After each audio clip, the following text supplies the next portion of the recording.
Gold trusted gold buyers మీరు తాకట్టు పెట్టిన బంగారాన్ని విడిపించి ఈ రోజు ఉన్న మార్కెట్ ధరకు కొనబడను. వెల్కమ్ టు న్యూస్ అండ్ నిజాలు. నా పేరు లుంపిని. యుఎస్ అండ్ ఇరాన్ కాన్ఫ్లిక్ట్లో ఇప్పుడు యుఎస్ ఇంకొక కొత్త స్టెప్ తీసుకోబోతుందా అంటే మిలిటరీ యాక్షన్ వర్కౌట్ అవ్వట్లేదు, డిప్లొమాటిక్ టైస్ అసలు వర్కౌట్ అవ్వట్లేదు, ఎందుకంటే ఇరాన్ అసలు తలొగ్గేలా ఎలాంటి సూచనలు అయితే కనిపించట్లేదు. అండ్ ఇప్పుడు మాత్రం శాంక్షన్స్ విధిస్తున్నాము అన్నట్టుగా యుఎస్ స్టేట్మెంట్స్ పాస్ చేస్తుంది అండ్ శాంక్షన్స్ కూడా విధిస్తుంది. అంటే ఆల్రెడీ చాలా డికేట్స్ పాటు శాంక్షన్స్లో ఉన్న ఇరాన్కి ఇది ఇంకొక బర్డెన్ లాగా మారబోతుందా? దీని గురించి డిస్కస్ చేద్దాం. ఈరోజు మనతో జాయిన్ అవబోతున్నారు geo political analyst and also senior journalist మనతో పాటున్నారు Suresh Kochattil sir. It's doctor him. Hello sir, నమస్తే సార్. నిజంగానే శాంక్షన్స్ విధిద్దాము, ఎకనామిక్ ప్రెషర్ ఇరాన్ మీద తీసుకొద్దాము అన్నట్టుగా ట్రంప్ ఈ డెసిషన్ తీసుకున్నారా, లేదంటే వాళ్ళ దగ్గర వెపన్స్ కానీ లేదంటే మ్యునిషన్కి నిజంగానే కొరత ఉంది కాబట్టి ఈ తీసుకున్నారంటారా స్టెప్? ప్రెసిడెంట్ ట్రంప్ ఇప్పుడు చాలా డెస్పరేట్ అయిపోయారు. ఎందుకంటే మిడ్ టర్మ్ పోల్స్కి ఇంకా 2 నెలలు కూడా లేవు. Numbers are very bad. Opinion పోల్స్లో చాలా తగ్గివారు రిపబ్లికన్ ప్రాస్పెక్ట్స్. బహుశా వాళ్ళ మెజారిటీ కూడా పోతుంది. దాంతోపాటు ట్రంప్ మీద ఇంపీచ్మెంట్ జరగవచ్చు రేపు కావాలంటే, అది కూడా జరగవచ్చు. ట్రంప్ ముందే వార్నింగ్ ఇచ్చారు, అది నాకు మిడ్ టర్మ్స్లో మెజారిటీ రాకపోతే డెఫినెట్గా. అండ్ మిడ్ టర్మ్స్ ఒక హిస్టరీ ఉంది యూఎస్లో. మిడ్ టర్మ్ పోల్స్ అనేది రూలింగ్ పార్టీ ఎవరుంటారో వాళ్ళు ఓడిపోతారు. ఓకే, మనలా కాదు, మనది లోక్సభతోనే ప్రధానమంత్రి ఎలక్ట్ అవుతారు. వాళ్ళు మిడ్ టర్మ్ పోల్స్ నడిమిట్లో వస్తుంది అన్నమాట. సో దాంట్లో డెఫినెట్గా ఈసారి కూడా రిపబ్లికన్స్ ఓడిపోతారని 100% కన్ఫర్మ్ ఉంది ఇప్పుడు, unless some background magic happens later అన్న. ఇప్పుడు పరిస్థితి ఎట్లా ఉందంటే, మనం డిస్కస్ చేస్తున్నాం సౌదీ అరేబియా గురించి, పాకిస్తాన్ గురించి, టర్కీ గురించి మాట్లాడాం. ఒక నో కాన్ఫిడెన్స్ మోషన్ అనమాట ప్రెసిడెంట్ ట్రంప్ వ్యతిరేకంగా. ఎందుకంటే దీనికన్నా ముందు ఎప్పుడైనా ఏదైనా మాట్లాడితే ప్రెసిడెంట్ ట్రంప్ అంటారు మేమే సేవియర్, మేమే స్టేట్ ఆఫ్ హార్మోస్ని కాపాడుకుంటాం, మిడిల్ ఈస్ట్ అంతా మా చేతిలో ఉందని. చాలా సంవత్సరాల నుంచి ఇదొక లాజిక్ ఉండే యూఎస్ది. వాళ్ళ ఆయుధాలు అమ్మడానికి అన్నిటికంటే ఈజియెస్ట్ మార్కెట్ గల్ఫ్. ఒకటి, వాళ్ళ దగ్గర చాలా డబ్బులు ఉన్నాయి. రెండవది, అక్కడ ఉన్న ప్రతి రెజీమ్ అన్స్టేబుల్గా ఉంది. అక్కడ 3 రెజీమ్సే స్టెబిలిటీతో ఉన్నారు. ఒకటి Saddam Hussein Iraq, Bashar al Assad Syria, colonel Muhammad Gaddafi Libya. ఈ 3 దేశాలు డిక్టేటర్స్ వాళ్ళు, కానీ వాళ్ళు స్టెబిలిటీ ఎన్షోర్ చేశారు. ఇది అమెరికాకి ఎప్పుడు నచ్చదు. అమెరికాకి కావాల్సిన దేశాలు ఇప్పుడు అన్స్టేబుల్గా ఉండాలి. అంటే ఇవాళ ఏముంటుంది రేపని జరుగుతుంది చెప్పలేము. దానికి క్లాసిక్ ఎగ్జాంపుల్ పాకిస్తాన్. పాకిస్తాన్ మనలాగానే, మనకన్నా ఒక రోజు ముందు ఇండిపెండెన్స్ వాళ్ళకి వచ్చింది, August 14, 1947. కానీ ఆ రోజు నుంచి ఈ రోజు దాకా పాకిస్తాన్లో ఒక స్టెబిలిటీ లేదు. ఏ గవర్నమెంట్ స్టేబుల్గా లేదు. Most of the time army government నడిపించారు దేశం అంతా. లేకుంటే ఇప్పుడు కూడా ఉన్న గవర్నమెంట్ లాగానే అసీం మునీర్ అన్నీ డిసైడ్ చేస్తారు, షబాజ్ షరీఫ్ సంతకం పెడతారు అంతే. చెప్పడానికి సివిలియన్ గవర్నమెంట్, కానీ నడిపిస్తున్నంత ఆర్మీ. ఇదే యూఎస్కి కావాలి. ఎక్కడెక్కడ అన్స్టెబిలిటీ ఉందో వాళ్ళు దాన్ని ఎక్స్ప్లాయిట్ చేసుకుంటారు ఆయుధాలు అమ్మడానికి. మనందరికి తెలిసిందే, this entire thing goes back to Soviet invasion ఆఫ్ఘనిస్తాన్లో జరిగినప్పుడు ఫస్ట్ టైం. అప్పుడు అమెరికా డిసైడ్ చేశారు, మేము పాకిస్తాన్ సహాయంతో అక్కడ ఒక యాంటీ రష్యన్ ఫోర్సెస్ని బిల్డప్ చేస్తాం. దాని పేరు చాలా పేర్లు పెట్టుకున్నారు, తాలిబాన్ అన్నారు, మిగతా ఏదో పేర్లు వచ్చినాయి. కానీ తర్వాత ఒకసారి సోవియట్స్ని అక్కడి నుంచి బయటకు తరిమి కొట్టిన తర్వాత వీళ్ళతో ఏం చేయాలని అర్థం కావట్లేదు పాకిస్తాన్కి. అప్పుడు అల్ఖైదా తయారైంది, దాని నడిమిట్లో ఐసిస్ వచ్చింది, తాలిబాన్ పారిపోయారు ఆఫ్ఘనిస్తాన్ నుంచి. తర్వాత అక్కడ పీరియడ్ ఆఫ్ ఇన్స్టెబిలిటీ ఉండే ఆఫ్ఘనిస్తాన్లో, ఎవరు ఆఫ్ఘనిస్తాన్ నడిపిస్తున్నాడో తెలియదు. దాని తర్వాత 9/11 జరిగింది. 9/11 తర్వాత అమెరికా వచ్చి బోరా బోరా అని మిగతా ఏరియాలు అన్నీ బాంబింగ్ చేశారు. ఒసామా బిన్ లాడెన్ అక్కడి నుంచి పారిపోయి అతోబాబాద్ పాకిస్తాన్కి వచ్చారు. అక్కడ అని తర్వాత వాళ్ళు స్పెషల్ ఫోర్సెస్ వాళ్ళు ఎలిమినేట్ చేశారు. అమెరికా స్ట్రాటజీ ఇది. వాళ్ళకి ఎప్పుడు దాకా పని వస్తుందో వాళ్ళని వాడుకుంటారు, దాని తర్వాత కరేపాకులాగా పక్కన పడేస్తారు. ఇది ఒసామాతో జరిగింది. దీనికన్నా ముందు కూడా పాకిస్తానీ డిక్టేటర్ జనరల్ జియావుల్ హక్, ఆయన ఫస్ట్ ఒక అమెరికన్ ఆలై ఉండే, కంప్లీట్ అమెరికా ఏం చెప్తే చేస్తుంది. తర్వాత Zia became very adamant, America చెప్పిన మాట నేను ఎందుకు వినాలని చెప్పి ఒక లాజిక్ వచ్చేసారు. సో అమెరికాకి అర్థమైపోయింది ఈయనని డిస్పోజ్ చేయాలి. సో ఆయన I think was flying from Peshawar, ఒక మిలిటరీ ఎయిర్క్రాఫ్ట్లో పెషావర్ నుంచి ఇస్లామాబాద్కి వస్తున్నప్పుడు జియావుల్ హక్ ఉన్న ప్లేన్లో సీనియర్ పాకిస్తాన్ కమాండర్స్ కూడా ఉన్నారు. దాంట్లో ఆ ఏరియాలో మ్యాంగోస్, మామిడికాయలు చాలా మంచిగా ఉంటుంది. అది చాలా క్రేట్ ఎక్కించారంట ప్లేన్లో ఆర్మీ వాళ్ళ కోసం, ఆఫీసర్స్ కోసం, వాళ్ళ ఫ్యామిలీ కోసం. దాంట్లో ఒక పెద్ద బాంబు పెట్టేశారు CIA. And as soon as the aircraft took off, ఒక 10 నిమిషాల్లో ఆ బాంబ్ బ్లాస్ట్ అయింది. General Zia was killed. Okay. Benazir Bhutto same thing. Benazir Bhutto పాకిస్తాన్లో ఒక థ్రెట్గా వస్తుందని తెలిసినప్పుడు బేనజీర్ భుట్టో మీద ఒక అసాసినేషన్ అటెంప్ట్ జరిగింది, ఆమె చనిపోయింది. జుల్ఫికర్ అలీ భుట్టో దానికన్నా ముందు హీ వాజ్ వెరీ పవర్ఫుల్. బహుశా సివిలియన్ అడ్మినిస్ట్రేటర్స్లో అందరికన్నా పవర్ఫుల్ జుల్ఫికర్ అలీ భుట్టో. ఆయన అమెరికా చెప్పిన అప్పుడప్పుడు వింటారు కానీ మెజారిటీ ఆయన ఆర్మీ రూల్ని అవాయిడ్ చేసుకున్నారు. ఆయన్ని కూడా ఇట్లనే ఒక ఫాల్స్ అలిగేషన్ పెట్టి లాస్ట్లో ఉరివేశారు sir. He was hung to death. ఇదే స్టోరీ మీకు ఇరాక్లో కనిపిస్తుంది. సద్దాం హుస్సేన్ దగ్గర వెపన్స్ ఆఫ్ మాస్ డిస్ట్రక్షన్ ఉందని చెప్పి జార్జ్ బుష్ ఒక కంప్లీట్ ఆపరేషన్ డెజర్ట్ స్టామ్ అని చెప్పి ఒక క్యాంపెయిన్ నడిపించారు, మీకు గుర్తుంటుంది. లాస్ట్లో ఆయుధాలు దొరకలేదు, ఏం దొరకలేదు, సద్దాం హుస్సేన్ చంపేశారు. Literally he was hung to death. తర్వాత అడ్మిట్ చేశారు యుఎస్ దట్ అక్కడ ఆయుధాలు లేవు, ఏం లేవు. ఇది ప్రాబ్లం. సో మనం అర్థం చేసుకోవాల్సింది ఏంటంటే వీళ్ళ వైపు నుంచి, అమెరికా వైపు నుంచి ఎక్కడైనా వాళ్ళకి స్టేబుల్ రెజ్యూమ్ని కనిపిస్తే వాళ్ళకి ఒక థ్రెట్. దాని తర్వాత లిబియాకి వచ్చారు. లిబియాలో కూడా గదాఫీ ఒక టైంలో అమెరికన్ ఆలై ఉండే ఆయన. తర్వాత అమెరికా వ్యతిరేకంగా అయిపోయారు. ఆయన ఒక మ్యావరిక్, ఆయన అంటే ఒక బిహేవియర్లో ఒక స్టెబిలిటీ లేదు. ఆయన్ని కూడా ఇట్లనే ఒక రెవల్యూషన్ తీసుకొచ్చి అక్కడి నుంచి ఆయన అవుట్ చేసేసారు. లాస్ట్లో పారిపోయింది బషీర్ అల్ అసాద్. అది మనకి తెలిసిందే. ఆయన్ని రష్యాతో మాట్లాడి రష్యాకి పంపించారు, చంపలేదు ఆయన. ఇప్పుడు ఇవాళ న్యూస్ వస్తుంది ఆయన ఏదో కేసులో అక్కడ డెత్ సెంటెన్స్ ఇచ్చారంట సిరియాలో. డజన్ మేక్ ఎ డిఫరెన్స్ అనమాట. సిరియా నడిపిస్తుంది, దట్స్ ఐరనీ ఆఫ్ ఇట్. ఇప్పుడు నడిపిస్తున్న సిరియన్ ప్రెసిడెంట్ ISIS కమాండర్ ఉండే. ఆయన మీద ఒక టైంలో యూఎస్లో ఐ థింక్ $10 మిలియన్ రివార్డ్ ఉంది యుఎస్ గవర్నమెంట్. ఇప్పుడు ఆయన వైట్ హౌస్లో ప్రెసిడెంట్ ట్రంప్ ఆయన రిసీవ్ చేస్తున్నారు. ఇది అమెరికన్ స్టైల్ ఆఫ్ డెమోక్రసీ. వాళ్ళకి ఎక్కడ పనికి వస్తుంది అక్కడ వాడుకుంటారు, లేని ప్లేస్లో పక్కన పడేస్తారు. మనం లాస్ట్ చూసిన ఒక ఎగ్జాంపుల్ వెనిజువేలన్ ప్రెసిడెంట్ మడూరో, ఈయన చెప్తే వినరు. ఆయన్ని కూడా డిస్పోజ్ చేసేస్తారు. ఒక అక్విజిషన్ మీద ఒక ఇండిపెండెంట్ కంట్రీలో ల్యాండ్ అయి వాళ్ళ ప్రెసిడెంట్ని పట్టుకెళ్ళారు. ఆలోచన, ఇది రేపు ఏ దేశంతోనూ కూడా జరగవచ్చు. ఇది అప్పుడు చట్టాలు లేవు, లాస్ లేవు, నథింగ్. అన్నీ వాళ్ళు అమెరికా ఏం కావాలంటే చేసుకుంటారు. ఐసీజే అంతే. So this is what America does very good. ఇది మీరు క్యూబన్ మిసైల్ క్రైసిస్ టైంలో కూడా మీరు చాలా మటుకు చూసుంటారు. During the Cuban missile crisis John F Kennedy Soviets తీసుకొచ్చి వాళ్ళ న్యూక్లియర్ ఆర్మ్స్ అంతా క్యూబాలో పెట్టినప్పుడు పానిక్ అయ్యారు ఇమీడియట్గా. డెడ్ లైన్ ఇచ్చారు. అప్పుడు యుఎస్ఎస్ఆర్కి వార్నింగ్ ఇచ్చారు, మీరు ఇది ఇక్కడ తీసేయాలి, లేకుంటే we will also bomb Soviet union. So దాని తర్వాత ఒక అండర్స్టాండింగ్ వచ్చి విత్డ్రా చేసుకున్నారు ఇద్దరు. ఇట్లా అమెరికా ప్రతి నేను హిస్టరీ ఎందుకు చెప్తున్నా అంటే, మనం ఇప్పుడు ఇరాన్లో జరుగుతుంది ఏదో కొత్తది అనుకోకూడదు. దీనికి ఒక బ్యాక్ స్టోరీ ఉంది, ఒక హిస్టరీ ఉంది. అది మనం ఇప్పుడు చూస్తున్నాం.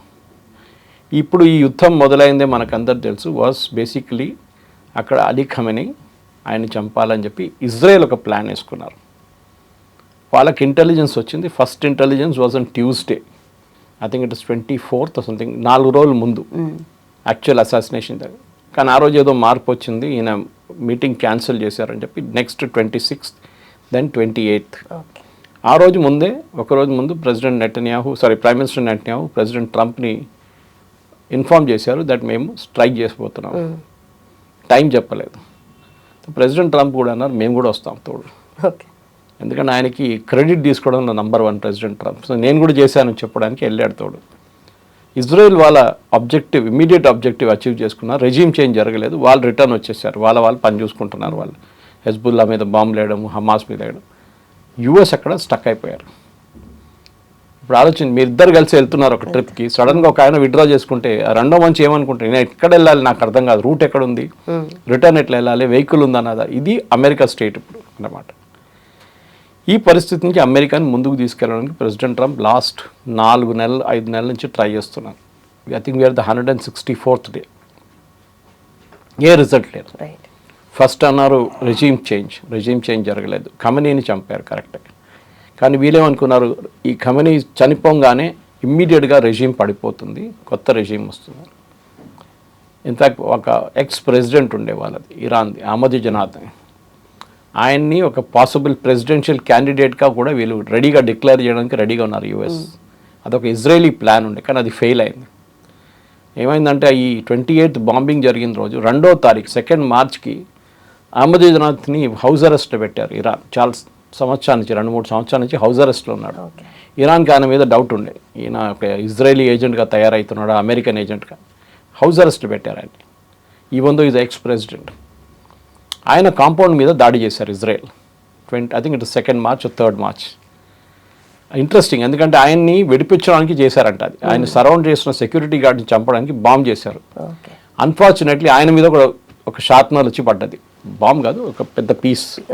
ఆయన గాయాలైనాయి, ఆయన ఇనాక్టివ్ అయిపోయాడు. ఆయన హాస్పిటల్ తీసుకెళ్లాలంటే అదంతా జరిగినప్పుడు ఆయన్ని రెజ్యూమ్లో తీసుకురాలేకపోయారు. కానీ అది కూడా జరగదు అనుకోండి, ఎందుకంటే ఏదైనా ఒక గవర్నమెంట్ని మార్చాలంటే గ్రౌండ్లో ఫోర్సెస్ ఉండాలి ఎప్పుడు.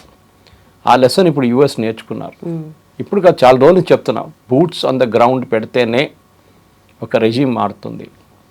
కానీ ప్రెసిడెంట్ ట్రంప్ కాదు, ఏ యుఎస్ ప్రెసిడెంట్ కూడా వియట్నాం తర్వాత బూట్స్ ఆన్ ద గ్రౌండ్ పెట్టడానికి రెడీగా లేరు.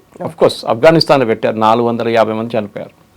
So they very ఫినికి. మీరు చూసుంటారు, వాళ్ళ వైపులో 2-3 చనిపోతే కూడా దాని పెద్ద ఈవెంట్ లాగా చేస్తారు వాళ్ళు. ప్రెసిడెంట్ ట్రంప్ వస్తారు, బాడీ రిసీవ్ చేసే టైంలో పెద్ద మిలిటరీ సెరమనీ ఉంటుంది. ఒక సైడ్ ఏమో వేలాది మంది చనిపోతున్నారు, ప్రాబ్లం లేదు. ఇటువైపు 2-3 చనిపోగానే పెద్ద ఇష్యూ అయిపోతుంది అమెరికన్ మీడియాలో. So boots on the ground president Trump పెట్టడానికి రెడీగా లేరు. కానీ బూట్స్ ఆన్ ద గ్రౌండ్ పెట్టేదాకా, అంటే మీ ఫోర్సెస్ని అక్కడ దింపేదాకా ఇరాన్లో మీరు రెజ్యూమ్ చేంజ్ తీసుకురాలేరు, ఇరాన్ యుద్ధం గెలవలేరు మీరు. That is very very clear. ఈ సిచ్యువేషన్లో ప్రెసిడెంట్ ట్రంప్ ఇప్పుడు ఏం చేస్తారనేది పెద్ద ప్రశ్న. ఎందుకంటే దీనికన్నా ముందు కూడా ఈ పొజిషన్ వచ్చింది. ఆ టైంలో కూడా ఆయన అన్నారు, కాదు మేము నెగోషియేట్ చేస్తున్నాము, దాని తర్వాత మేము స్టోనేజ్కి బాంబ్ చేసేస్తాము, తర్వాత మళ్ళీ నేను నెగోషియేట్ చేస్తున్నాము, తర్వాత మేము ఎంఓయూ చేశాము, ఆ ఎంఓయూ మీద చర్చలు నడుస్తున్నాయి, దాని తర్వాత మళ్ళీ బాంబింగ్ చేశారు, దాని తర్వాత అన్నారు లేదు మళ్ళీ చర్చలు, సౌదీ అరేబియా చెప్పారు, ఖతార్ చెప్పారు, మళ్ళీ చర్చలు నడుస్తాయి. ప్రతిదీ కూడా టెంపరీ ప్లాన్ లాగానే. అంతే. అంటే the entire thing is straight of Hormuz. అక్కడే మనకి మెయిన్ ప్రాబ్లం అక్కడే వచ్చింది. ఈ స్ట్రెయిట్ ఆఫ్ హార్మూజ్ అనేది యుద్ధం కన్నా ముందు ఓపెన్ ఉండే, ఎవరు కావాలంటే వాళ్ళ షిప్ అక్కడ ఇక్కడ అన్నీ తీసుకోవచ్చు. ఇప్పుడు that has become main choke point. ఇరాన్కి అర్థమైపోయింది, వాళ్ళ న్యూక్లియర్ దానికన్నా చాలా పెద్ద ఒక trump card strait of Hormuz. దాన్ని ఏ పొజిషన్లో వాళ్ళు ఇడవరు, మ్యాక్సిమం దాన్ని పిండి తీసుకుంటారు. దానికి నుంచి రావాల్సిన బెనిఫిట్స్ ఇప్పుడు కూడా చూడండి అదే జరుగుతుంది.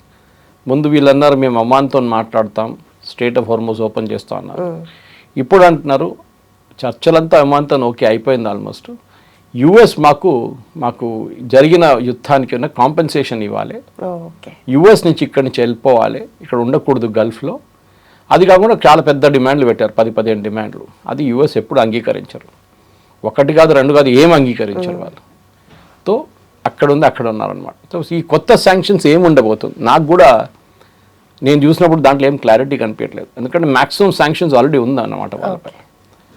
1979లో అయతోల్లా ఖొమేనీ వచ్చి ల్యాండ్ అయినప్పుడు ఆయన్ని ప్లేన్ ముందు దిగనీయలేదు వీళ్ళు. ఓకే, అక్కడున్న షా ఆఫ్ ఇరాన్ వాళ్ళ రెజ్యూమ్. కానీ తర్వాత వాళ్ళు ఇరాన్లో ఉన్న మెయిన్ ఎయిర్పోర్ట్ని బ్లాక్ చేసి ఆయన ల్యాండ్ చేయనిచ్చారు అక్కడ. కానీ దాని తర్వాత జరిగింది మనకు తెలిసింది, అమెరికన్ ఎంబసీ మీద దాడి చేసి అక్కడున్న ప్రొటెస్టర్స్, ఇరానియన్ ప్రొటెస్టర్స్, దాని లోపల ఉన్న అమెరికన్ ఎంబసీ స్టాఫ్ని హాస్టేజెస్గా ఉంచుకున్నారు 1 సంవత్సరం పాటు. శాంక్షన్స్ అప్పుడు స్టార్ట్ అయింది. అప్పటి నుంచి శాంక్షన్స్ నడుస్తూనే ఉంది డిఫరెంట్ స్టేజెస్లో. లాస్ట్ ప్రెసిడెంట్ ట్రంప్ 2nd టర్మ్లో వచ్చిన తర్వాత మళ్ళీ శాంక్షన్స్ మొదలుపెట్టాడు. వీళ్ళది మెయిన్ రెవెన్యూ సోర్స్ మన అందరికి తెలుసు ఆయిల్, రైట్. అండ్ వీళ్ళ main customer China. So China oil వెళ్ళి తీసుకెళ్లేదాకా వీళ్ళకి టెన్షన్ లేదు, ఎందుకంటే చైనా పేమెంట్ క్యాష్లు ఇవ్వకపోతే కూడా కైండ్లు ఇస్తుండేవారు. ఒకటి వాళ్ళు ఆయుధాల కోసం, అంటే వీళ్ళ మిసైల్ ప్రొడక్షన్కి ఉన్న కావాల్సిన అల్యూమినియం అండ్ స్టీల్ ప్రోడక్ట్స్, అది కాకుండా గైడెన్స్ సిస్టమ్స్, అంటే వీళ్ళు టెలిమెట్రీ చూపిస్తారు, వీళ్ళు రడార్ లాగా యూజ్ చేసి అటాక్ టైంలో దానికి ఎయిర్క్రాఫ్ట్ని ఫ్లై చేయడంలో కూడా. వీళ్ళ దగ్గర ఉన్నది ఒక శాటిలైట్ డేటా, అది కూడా ఇరాన్కి ఇచ్చారు కెనడా. ఓకే, అప్పుడు చైనా దగ్గర దాన్ని చైనా ఇస్తున్నప్పుడు దాని బదులు వాళ్ళు ఆయిల్ తీసుకెళ్తున్నారు. జస్ట్ బిఫోర్ February 28 ప్రతిరోజు 4 నుంచి 5 షిప్పులు చైనా ఆయిల్ తీసుకెళ్తుండే through the strait of Hormuz. ఇప్పుడు అది కంప్లీట్గా బ్లాక్ అయిపోయింది. కానీ చైనాకి టెన్షన్ లేదు, ఎందుకంటే చైనా రష్యా దగ్గర నుంచి కొంటున్నారు. రష్యా వాళ్ళకి ఎంత కావాలంటే ఎంత ఇవ్వడానికి రెడీగా ఉన్నారు. US 300 కాదు 500% డ్యూటీ పెడితే కూడా, టారిఫ్ పెడితే కూడా చైనా అసలు పట్టించుకోరు. చైనాకి ప్రాబ్లమే లేదు, వాళ్ళు కొంటారు. They will buy from USSR. వాళ్ళకి ఇంకా సోర్స్ లేదు. Venezuela was the biggest source వాళ్ళది, ఇరాన్తో పాటు వెనిజువేలా. కానీ వెనిజువేలా ఇప్పుడు US చేతిలో, వాళ్ళు నడిపిస్తున్నారు బిజినెస్. వాళ్ళు అక్కడ బయట కూర్చున్నారు, ఒక టేబుల్ వేసుకొని కూర్చున్నారు, ఏ షిప్ పోతుంది, ఎంత టోల్ తీసుకోవాలని చెప్పేసి. ఇప్పుడు అమెరికా దగ్గర ఉన్న పరిస్థితులు, అమెరికా మీరు చెప్పినట్లు ఆయుధాలు ఒక main issue, whether they really have weapons అనేది, అది చాలా మటుకు డిబేటబుల్ పాయింట్. ఎందుకంటే మనకు తెలుసు యుద్ధం మొదలైనప్పుడు వాళ్ళ దగ్గర 2600 మిసైల్స్ ఉండే, ఏది patriot anti missile defence system. అక్కడి నుంచి ఒక డ్రోన్ కొడితే, అక్కడి నుంచి మిసైల్ కొడితే అని అడ్డుకోవడానికి. రెండోది వాళ్ళ దగ్గర థర్డ్ మిసైల్ సిస్టమ్స్ ఉంది. Third missile system is very expensive, చాలా ఎక్స్పెన్సివ్. అది హై ఫ్లయింగ్ ఎయిర్క్రాఫ్ట్ వస్తున్న ఎయిర్క్రాఫ్ట్ మీద వాడడానికి మెయిన్గా యూస్ చేస్తారు. అది ఇరాన్ దగ్గర ఎయిర్క్రాఫ్టే లేదు, ఏం చేసుకుంటారు వాళ్ళు? సో అదొక పెద్ద ప్రాబ్లం ఉంది. అది వాడుకోలేము. వాడుకుంటే కూడా అది ఇప్పుడు పెద్ద పెద్ద డ్రోన్లు వస్తున్నాయి, దాని మీద వాడుకుంటాం. That is 5 million a piece. ఒక్కొక్కసారి ఫైర్ చేస్తాం, ఒక మిసైల్కి 5 million. అక్కడి నుంచి మనం డిస్కస్ చేస్తాం, ఇరాన్ పంపిస్తుంది $20,000 అంతే. ఈ పరిస్థితుల్లో ఇప్పుడు ప్రెసిడెంట్ ట్రంప్కి ఆయన దగ్గర ఉన్న ఆప్షన్స్ చాలా తక్కువ. వాళ్ళ మిలిటరీ అడ్వైజర్స్ ఎప్పుడు ఏం చేస్తారంటే, ప్రెసిడెంట్ కాదు, ఈ ప్రెసిడెంట్ కాదు, ఏ ప్రెసిడెంట్ అయినా కానీ, ఈవెన్ ప్రధానమంత్రి మోదీకి కూడా మిలిటరీ అడ్వైజర్స్ ఒక ఆప్షన్స్ ఇస్తారు. Option 1, option 2, option 3, option 4, option 5 కూడా ఉండొచ్చు. ఈ ఆప్షన్స్తో పాటు వాళ్ళేం చెప్తారు, ఈ ఆప్షన్ చేస్తే this will be the result of it. మన దగ్గర ఒక 200 మంది చనిపోతారు, మన షిప్స్ మీద అటాక్ జరగవచ్చు, మన ఎంబసీస్ మీద, మిగతా కంట్రీస్లో ఉన్న ఎంబసీస్ మీద దాడి జరగవచ్చు, మన ఎయిర్ ఫోర్స్ బేస్ మీద దాడి జరగవచ్చు, బహ్రెయిన్లో ఉన్న 5th ఫ్లీట్ మీద దాడి, ఆప్షన్స్ ఇస్తారు. ఇప్పుడు ప్రెసిడెంట్ ఏం చేస్తారంటే, ఏ ప్రెసిడెంట్ అయినా కానీ, and even prime minister Modi, దాంట్లో లీస్ట్ క్యాజువాలిటీ ఏముంటుంది అండ్ గ్రేటెస్ట్ ఎఫెక్టివ్నెస్ ఏముంటుంది అది చూస్తారు. రెండు ఒకటేసారి రాదు. ఎప్పుడు చాలా ఎఫెక్టివ్గా ఉన్న స్ట్రైక్లో మీకు నష్టాలు కూడా ఎక్కువ ఉంటాయి, తక్కువ డ్యామేజింగ్ ఏది ఉంటుందో అది. ఎందుకంటే ఇరాన్ అడ్వాంటేజ్ అంటే, డిసడ్వాంటేజ్ అంటే ఇరాన్ కంటే వాళ్ళ దగ్గర ఎయిర్క్రాఫ్ట్ లేదు. వాళ్ళ దగ్గర ఎప్పుడో పాత షాఫ్ ఇరాన్ టైంలో ఉన్న ఎయిర్క్రాఫ్ట్, అమెరికన్ ఎయిర్క్రాఫ్ట్, దాని స్పేర్ పార్ట్స్ లేదు, అది వింటేజ్ అయిపోయింది. వాళ్ళ దగ్గర ఉన్నది ఒకటే, డ్రోన్స్ అండ్ మిసైల్స్. ఇది రెండు వాళ్ళు వాడుకుంటున్నారు. ఇప్పుడు ప్రెసిడెంట్ ట్రంప్ చెప్పిన మాటకి మీరు చూడండి, దట్ మా దగ్గర ఆయుధాలు లేనప్పుడు ఇరాన్ దగ్గర ఆయుధాలు కూడా తక్కువ ఉంది క్వాంటిటీ వైజ్. ఎందుకంటే వాళ్ళు ఒకసారి 50-30 డ్రోన్లు కొడుతుండే ముందు, ఇప్పుడు వాళ్ళు 5 డ్రోన్లు కూడా కొట్టట్లేదు. అదే టైంలో ఇజ్రాయెల్ పొజిషన్ చూడండి. ఇజ్రాయెల్లోకి ఎలక్షన్ ఇప్పుడు రాబోతుంది నెక్స్ట్ మంత్. ఇజ్రాయలీ ప్రజలు చాలా క్లియర్గా చెప్పేశారు దట్ మీరు ప్యాలెస్టైన్ని ఫినిష్ చేయాల్సిందే. ఏ ప్రెసిడెంట్ అయినా, ఏ ప్రైమ్ మినిస్టర్ అయినా. వాళ్ళ దగ్గర ప్రైమ్ మినిస్టర్కి effect, president is a very ornamental post, మన ప్రెసిడెంట్ లాగానే పవర్స్ ఏం లేవు ఎక్కువ. ఏ ప్రైమ్ మినిస్టర్ వస్తారో ఈ నెక్స్ట్ ఎలక్షన్లో వాళ్ళు చేయాల్సింది ఒకటే పని, go after Palestine, finish the leaders, వాళ్ళు మొత్తం ఫినిష్ చేయండి.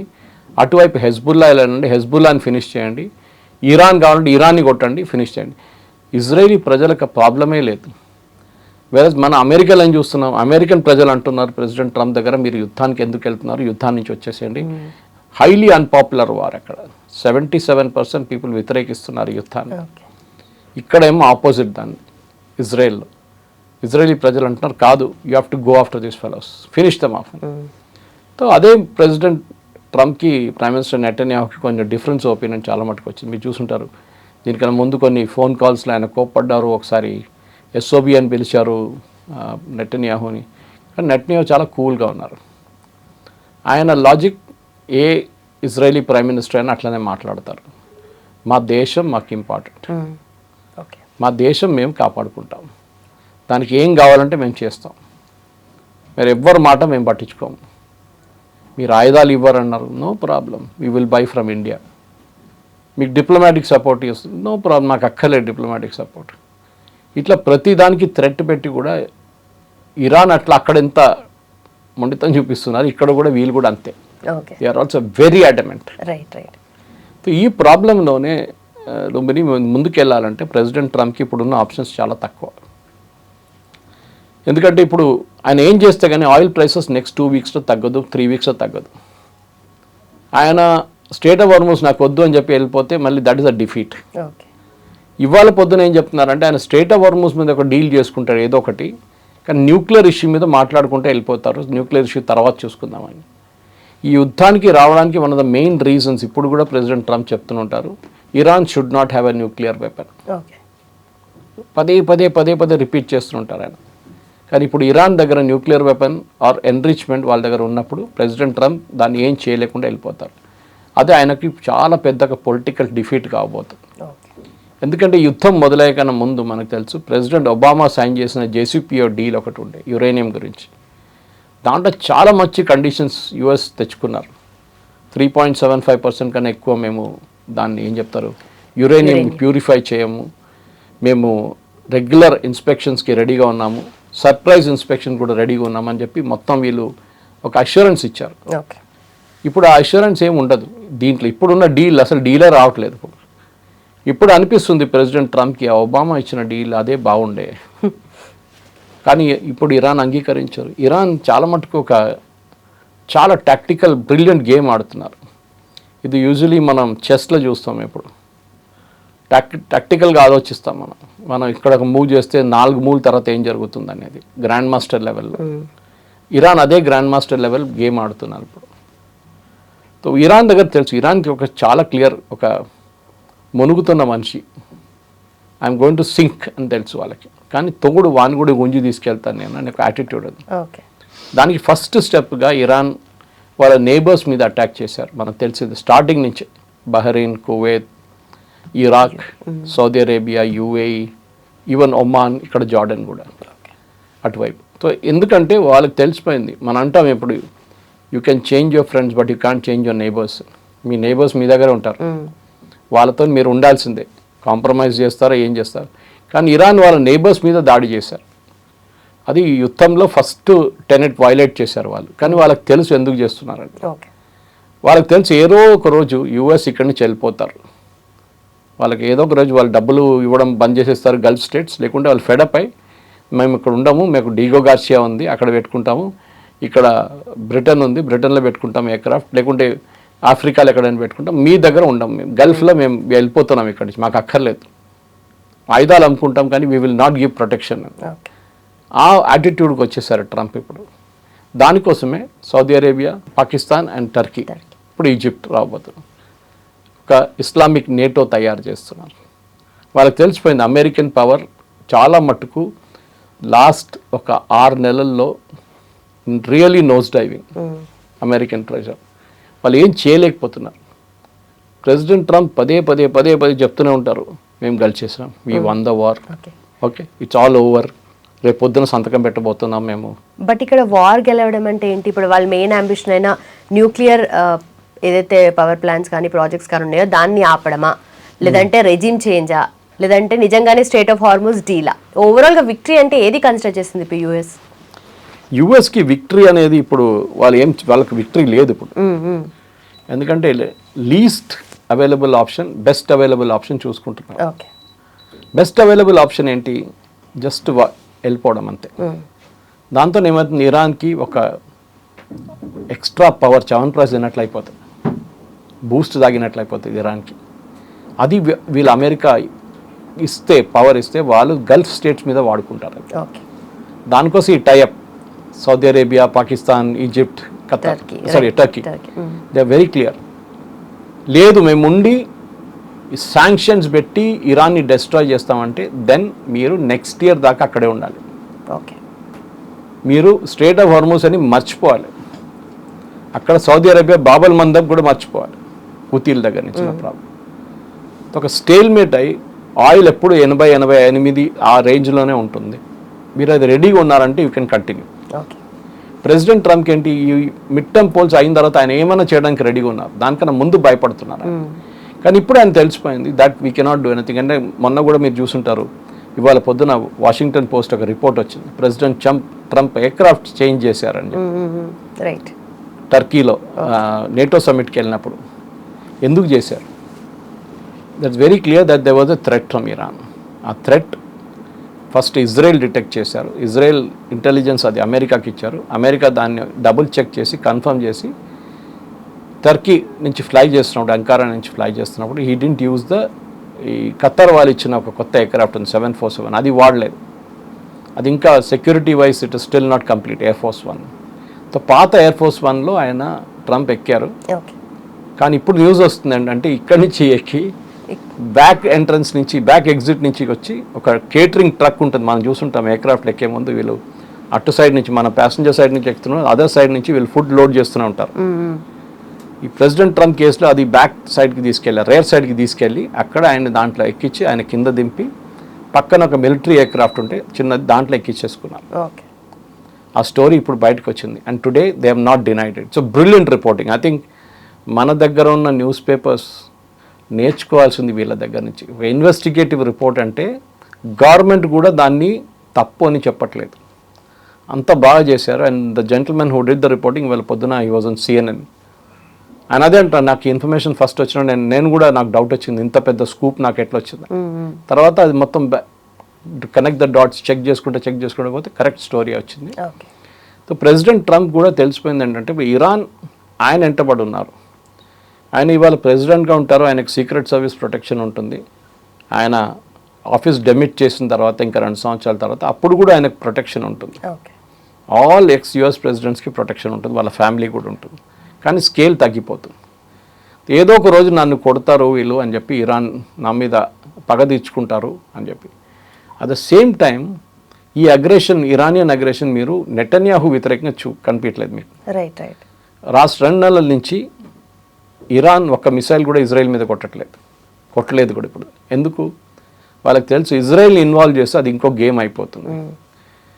నెటన్యాహు మీద వాళ్ళు కూడా ధమ్కి ఇచ్చారు, ఇరాన్ నెటన్యాహును కూడా మేము లైన్లో ఉన్నారు, కానీ నెటన్యాహును ముట్టలేరు వాళ్ళు. అంత ఇజ్రాయలీ సీక్రెట్ సర్వీస్ అంటే దే ఆర్ ద బెస్ట్ అన్నమాట.